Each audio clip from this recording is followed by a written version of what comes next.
Good afternoon and welcome to AP European History with Mr. Bobby. Today we'll be rounding out our discussion of Chapter 22, Revolution in Energy and Industry, from the McKay, Hill, and Buckler text, 7th edition. Um, Today specifically we'll be talking about factory owners, factory workers, and the burgeoning labor movement, the rise of unions that we are going to see as a result of this industrial revolution. A new class of factory owners. Class consciousness is something that's going to continue to come up, especially in chapter 23 coming up. It's a byproduct of the Industrial Revolution and industrial development, really, and it's the creation of new occupational groups. Created more awareness of societal stratification, kind of the us and them idea, specifically within the middle class and the upper middle class, lower middle class, but then it'll move on down to the working classes as well. Capitalist owners were locked into really competitive systems. Many of these factory owners varied in background. Some were artisans, some were merchants. Lots of different groups of people. And what this does is it starts to get people to examine how and why they got to where they were at. Most notably, as your text talks about, the Quakers and the Scots are extremely important groups of people in Britain.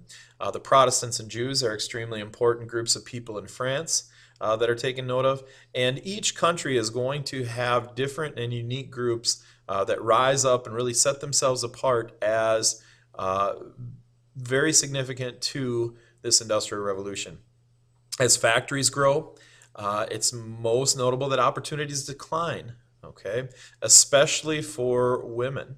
But also for unskilled laborers, and that also helps to consider this rise of class consciousness and stratification.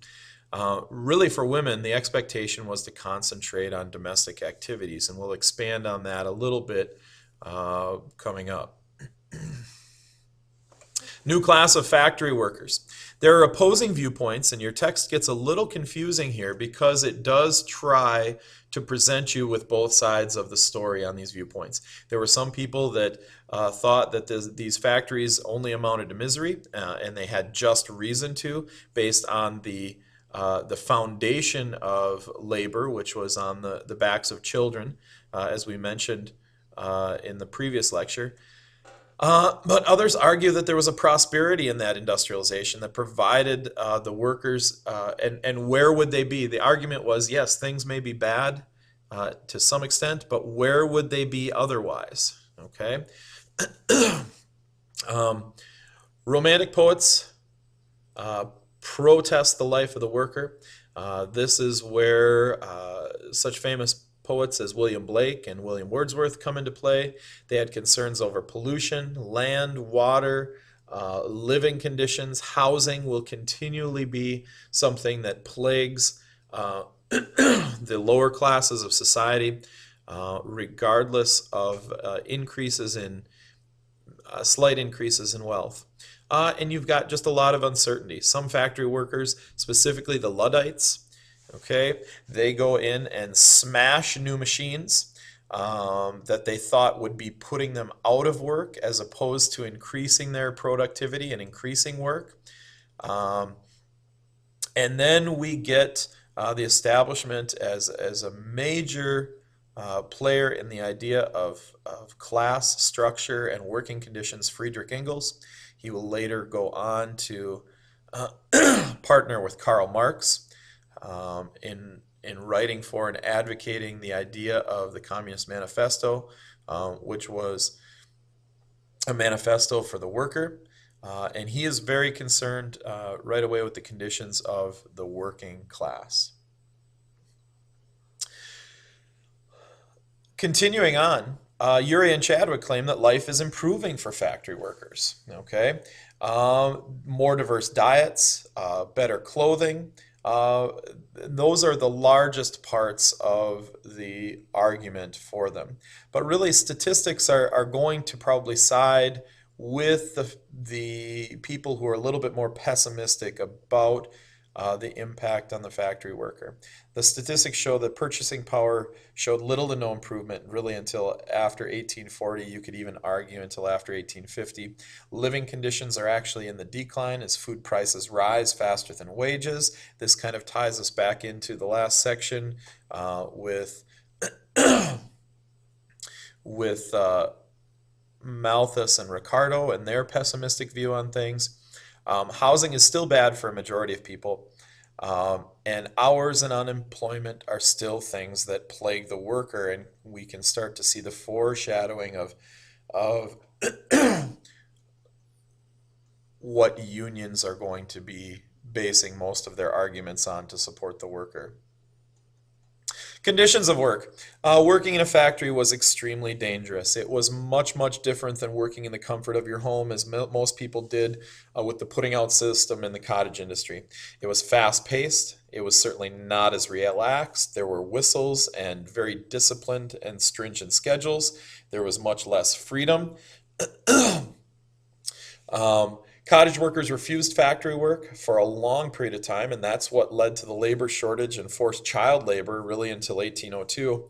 Whole families would work together. All families would work very long hours, including the children. This is a negative, but at the same time, it's a positive because what this really did was it continued to help in keeping and maintaining kinship ties. And this is when we're going to start seeing more of the evolution of the family, the nuclear family. Robert Owen is one of the first. He proposes legislation on child labor and hours, and he gets the Factory Act of 1833 passed, which limits child labor and the number of hours children can work. Owners are also required to establish schools, because one thing they're doing right now is they're saying, all right, a majority of our youth are working in these factories. They are not going to school. They are not getting educated. And it's realized, especially very early on in Great Britain, excuse me, that there's going to be no foundation for the future without education. Subcontracting comes into play, and this is the idea of hiring out work. It's still something that we have. It's quite common today. At this point, though, it's extremely important for the maintenance of those kinship ties. Sexual division of labor. The sexual division of labor, which we really are all familiar with, really starts at this period of time. This idea of separate spheres for men and women. Men now become the primary wage earners. Women's opportunities are limited. And after children are born, women were less likely to return to work outside the home, which can be a positive thing and also can be a negative thing in pigeonholing them into those duties and giving them less freedom and autonomy. They were more likely to have low-paying and dead-end jobs. A lot of the reasons for the gender boundaries your text talks about include things like patriarchal tradition, meaning that the craft guild started with a guild member handing down that tradition to his son, okay, and the skill of that craft. So this is something that's been deeply rooted in European society for hundreds of years. There's a direct conflict of the stringent disciplined timeliness of factory work with raising children and some of the flexibility that's needed there. And the genders were separated, especially in the mines. Many girls were abused. It was very poor working conditions, even more so for females than males.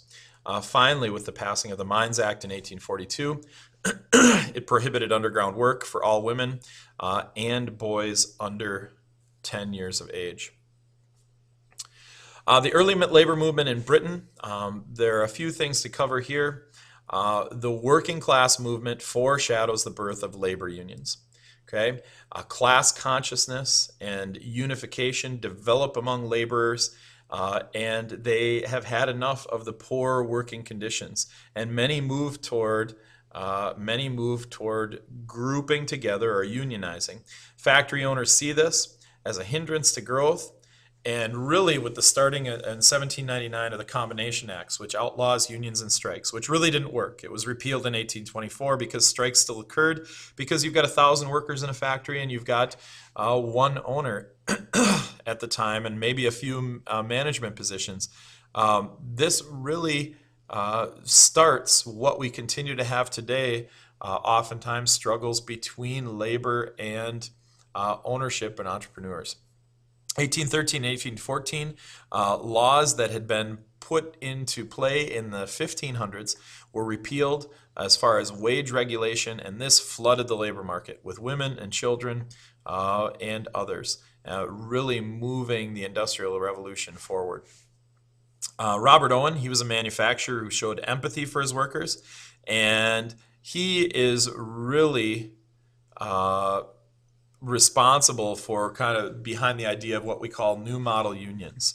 After 1851, unions took shape very similar to the shape that we still have today, winning rights for members. And the form of his union came in the Grand National Consolidated Trades Union. Battles will continue over labor to present days. The Chartists were first, some of the first to tie workers to political movements. The Chartism movement had staples of universal male suffrage or voting, shorter work hours, and cheaper food. So a lot of things are burgeoning here in chapter 22 that are going to set us up for the ideas that are developing in socialism that we will explore next week in chapter 23.